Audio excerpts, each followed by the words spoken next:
நம்ம வாழ்க்கையில் ஏதாவது பிரச்சனை வந்தால் நாம் யூஸ்வலாக என்ன பண்ணுவோம்? அந்த சுச்சுவேஷனை ப்ளேம் பண்ணுவோம் அல்லது அந்த நபரை ப்ளேம் பண்ணுவோம். ஆனால் இங்கே ஒரு இம்பார்ட்டன்ட் விஷயத்தை நாம் கவனிக்க மாட்டோம். அந்த சுச்சுவேஷனில் நம்ம மைண்ட் என்ன தாட்டை க்ரியேட் பண்ணுதுங்கிறத. ஒரு சிம்பிள் எக்ஸாம்பிள் பார்க்கலாம். நீங்கள் ஒருத்தருக்கு மெசேஜ் அனுப்புகிறீங்க. ரொம்ப நேரமாக அவங்க கிட்ட இருந்து ரிப்ளை வரல. சுச்சுவேஷன் என்னமோ சிம்பிள் தான், ரிப்ளை வரலை. ஆனால் மைண்டு உடனே ஒரு தாட்டை க்ரியேட் பண்ணோம். அவங்க நம்மளை இக்னோர் பண்ணுறாங்களோ?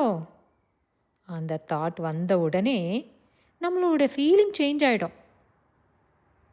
இரிட்டேஷன் ஆகும், சில நேரத்தில் கோபம் கூட வரும். கொஞ்ச நேரம் கழித்து அவங்க நான் பிஸியாக இருந்தேன்னு சொல்லுவாங்க. இப்போ பார்த்தா ப்ராப்ளம் சுச்சுவேஷனில் இல்லை, நம்ம மைண்ட் உருவாக்கிய தாட் தான் ரியாக்ஷனை க்ரியேட் பண்ணுது. அதனால தான் இதுக்கு ஒரு இம்பார்ட்டன்ட் ப்ராக்டிஸ் இருக்குது தெரிஞ்சுக்கிறதுக்கு. Just observe your thoughts. நம்ம மைண்ட் என்ன சொல்லுது அதை ஜஸ்ட் கவனிக்கணும். ஜட்ஜ் பண்ணவும் வேண்டாம், கரெக்டா தப்பான்னு சொல்லி யோசிக்கவும் வேண்டாம். ஜஸ்ட் நோட்டீஸ் த தாட்ஸ்.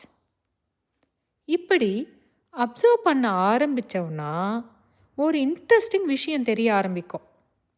டிஃப்ரெண்ட் சுச்சுவேஷன்ஸ் இருந்தாலும் நம்ம மைண்ட் ஆல்மோஸ்ட் ஒரே மாதிரி ரியாக்ஷனை தான் ரிப்பீட் பண்ணும்.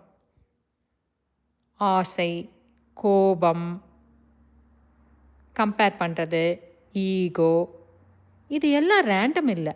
நம்ம மைண்ட் யூஸ்வலாக சில காமன் பேட்டர்ன்ஸில் தான் ரியாக்ட் பண்ணிகிட்ருக்கோம்.